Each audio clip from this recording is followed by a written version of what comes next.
محبت کی ضرورت پارٹ 11۔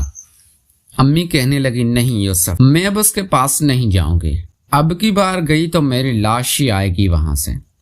پھر میں نے کہا امی آپ نے اتنی تکلیفیں اٹھائی ہے، تھوڑی سی اور اٹھا لیں، چلتے ہیں نا شام کو۔ میری امی اب صاف انکار کر رہی تھی، مجھے کہہ رہی تھی یوسف نہیں، تمہیں تو پتہ ہے اس نے میرے ساتھ کیا کیا ہے۔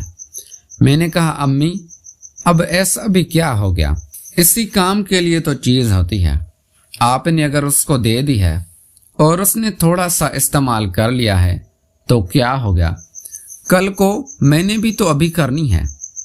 میری امی کہنے لگی یوسف اس کا گاجر اتنا بڑا تھا کہ میرا تو کام ہی ہو گیا، اب مشکل ہے۔ میں نے کہا امی آپ نے اتنی تکلیفیں اٹھا تو لی ہیں، ایک دفعہ اور چلی جاؤ، ہماری کروڑوں کی زمین بک ہو جائے گی تو ہم کراچی سیٹل ہو جائیں گے۔ میری امی کہنے لگی کہ اگر تم نے وہ گاجر دیکھا ہوتا تو تم بھی اس کے پاس نہیں جاتے۔ میں نے دیکھا ہے اور اس نے استعمال بھی کیا ہے۔ یوسف تم کیوں نہیں مان رہے؟ میں اس کے پاس نہیں جا سکتی۔ پھر میں نے کہا امی ہمارے پاس اس کے علاوہ اور کوئی راستہ نہیں ہے، ہمارے گاؤں میں اتنا امیر کوئی نہیں ہے جو ہماری زمینیں خرید سکے۔ پھر میں نے کہا امی چلو چلتے ہیں، چودھری کو جھوٹ بولنا کہ آج میری طبیعت خراب ہے، کوئی بہانہ بنا دینا اور ہم واپس گھر آ جائیں گے۔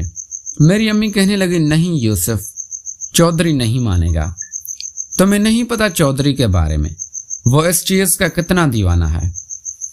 میں نے کہا یار تم تو کہہ رہی تھی کہ تم اس سے شادی کرتی اور اب 2 دفعہ ہی تمہاری اس نے بس کروا دی، اب شادی کے خیال ختم ہو گئے۔ اس نے کہا ہاں، کیونکہ آخری دفعہ جو اس نے میرے ساتھ کیا اس سے کافی منع کرتی رہی لیکن وہ نہیں رکا، وہ جانور بن گیا۔ پھر بڑی مشکل سے میں نے اس کو منع کیا، میں نے کہا زمین بیچ کے ہم کراچی شفٹ ہو جائیں گے، ایک دفعہ اور اس چودھری سے ملاقات کر لو۔ پھر میری امی مجبور ہو گئی اور پھر ہم شام کو چودھری کے پاس نکل گئے۔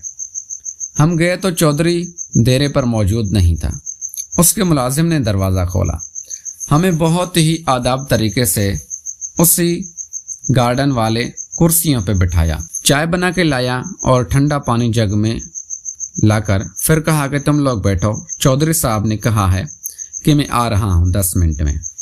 پھر وہ چودھری بھی اپنی ویگو گاڑی پہ آ گیا، اس کی گاڑی دروازے سے جیسے ہی انٹر ہوئی چودھری کی نظر میری امی پر پڑی، وہ دیکھ کے فتحانہ مسکرا رہا تھا۔ میری امی کو میں نے دیکھا تو وہ پریشان ہو رہی تھی لیکن میں مجبور تھا، میرے پاس اور کوئی دوسرا راستہ نہیں تھا سوائے اپنی امی کو اس کے سامنے لانے کا۔ پھر وہ چودھری آیا، سیدھا آ کے ہمارے ساتھ بیٹھ گیا، مجھے کہا ہائی یوسف اب تم گھر چلے جاؤ، میں زمینوں کی بات تمہاری امی سے کر لوں گا اور پھر اس سے 2-3 گھنٹے بعد یہاں سے لے جانا۔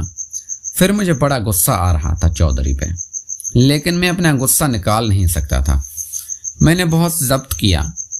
پھر میں نے کہا چودھری صاحب یہ آپ کیا بات کر رہے ہیں، میری امی کو کیا پتا ہماری زمینوں کے بارے میں، اور وہ مجھے پتا ہے کہ ہماری زمینیں کہاں ہیں، کتنا ریٹ ہے، سارا آپ کو جو بھی بات کرنی ہے مجھ سے ہی کرو۔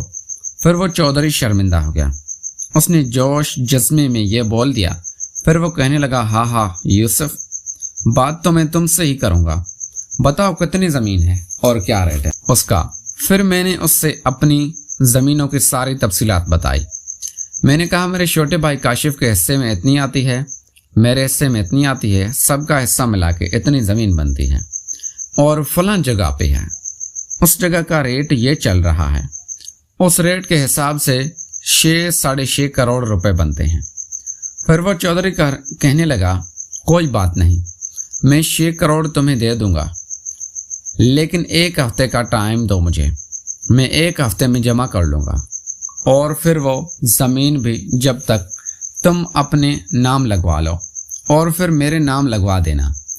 میں نے کہا چودھری صاحب جب زمین آپ کو بیچنی ہے تو پھر اپنے نام کیوں لگواؤں، ڈائریکٹ ابو کو بول کے वो आपके नाम पे ही लगवा कर देता हूँ। चौधरी कहने लगा चलो ये भी ठीक है। फिर वो चौधरी कहने लगा हमारा सौदा डन हो गया है, 6 करोड़ में सारी हमारी, कल आना, मैं 1 करोड़ तुम्हें टोकन के तौर पे दूंगा। जब उसने करोड़ का नाम लिया, 1 करोड़ भी बहुत बड़ी रकम थी। मैंने कहा चलो ठीक है चौधरी साहब, मैं कल आऊँगा, आपसे 1 करोड़ रुपए लूँगा और हमारा सौदा डन है। अब मैंने सोचा कि मैं इतनी बड़ी रकम लेकर रखूँगा कहाँ, क्योंकि मैंने आज तक अपना बैंक अकाउंट तो नहीं खुलवाया था और ना ही मुझे कभी ज़रूरत पड़ी थी। फिर मैंने कहा चलो ठीक है, कल जाकर अपना बैंक भी खुलवा लूँगा और फिर 1 करोड़ उसमें जमा भी करवा दूंगा। अब मुझे 1 करोड़ की खुशी थी और यह भी कि इतनी बड़ी रकम एकदम मेरे पास आएगी। मैं तो एक छोटी सी दुकान चलाने वाला बंदा और अब मेरे पास करोड़ों रुपए आ गए, तो मेरे ख्वाब भी बड़े देखे होंगे। फिर मैंने कहा चलो अम्मी घर चलते हैं। फिर चौधरी कहने लगा तुम्हें कहा तो है तुम जाओ, 2-3 घंटे बाद ले जाना। फिर मेरी अम्मी चौधरी को कहने लगी नहीं चौधरी साहब, मेरी तबीयत ठीक नहीं हुई, मेरी तबीयत वैसी की वैसी है। फिर वो चौधरी कहने लगा अच्छा ऊपर से करूँगा, ज़्यादा तकलीफ नहीं पहुँचाऊँगा आपको। मैंने कहा चलो ठीक है, मैं इतना इसरार कर रही हैं तो आप रुक जाएं, मैं फिर आता हूँ, आपको बाद में ले जाता हूँ। फिर मेरी अम्मी के आँखों में मजबूरी मुझे साफ नज़र आ रही थी, जो वहाँ रुकना नहीं चाहती थी। मेरी अम्मी आँखों में मुझे मना कर रही थी, लेकिन 1 करोड़ पत्ती मेरी आँखों पे बंधी थी। फिर मैंने अपनी बाइक निकाली और बाहर आ गया और फिर मैं उस औरत को फ़ोन किया जिसके पास मैं गया था। ये खुशखबरी मैं उसको सुनाऊं कि कल मेरे पास इतनी बड़ी रकम आने वाली है। मैं रकम से कराची में कोई अच्छा सा घर खरीदने वाला था, लेकिन फिर मैंने सोचा नहीं, घर जाऊं अपने भाई से मशवरा करता हूं कि ज़मीन हमारी सेल हो गई है, कल इतनी बड़ी रकम आने वाली है, तो कराची में कोई घर ढूंढ के जो 1 करोड़ या 1.5 करोड़ के अराउंड बाउट में। फिर मैं सीधा आया, काशिफ बैठा हुआ था, मेरी बहनें खाना बना रही। अब फिर अम्मी को उधर छोड़ आई हैं। ये चौधरी ने समझा क्या हुआ है आखिर हमें। मैंने कहा कोई बात नहीं छोटे, खुशखबरी लाया हूँ। तो उस बात को भूल जाके अम्मी कहाँ है। फिर वो कहने लगा भाई, मैंने कहा कि हमारी ज़मीनें बिक गई और कल हमें टोकन भी मिलने वाला है, वो भी पूरा 1 करोड़ रुपए। यार तुम कराची फ़ोन करके हमारे लिए कोई अच्छा सा 1.5 करोड़ तक, हम दोनों भाई कराची चलेंगे। वो घर पसंद आ गया तो हम उनको भी टोकन दे देंगे और आ जाएंगे। फिर मेरा भाई अपने दोस्त को फ़ोन करने लगा कि कराची के अच्छे से इलाके में हमें कोई घर ढूंढ के दो। फिर उसके दोस्त ने कहा कि आ जाओ, घर तो बहुत है, मैं तुम लोगों को दिखा देता हूँ।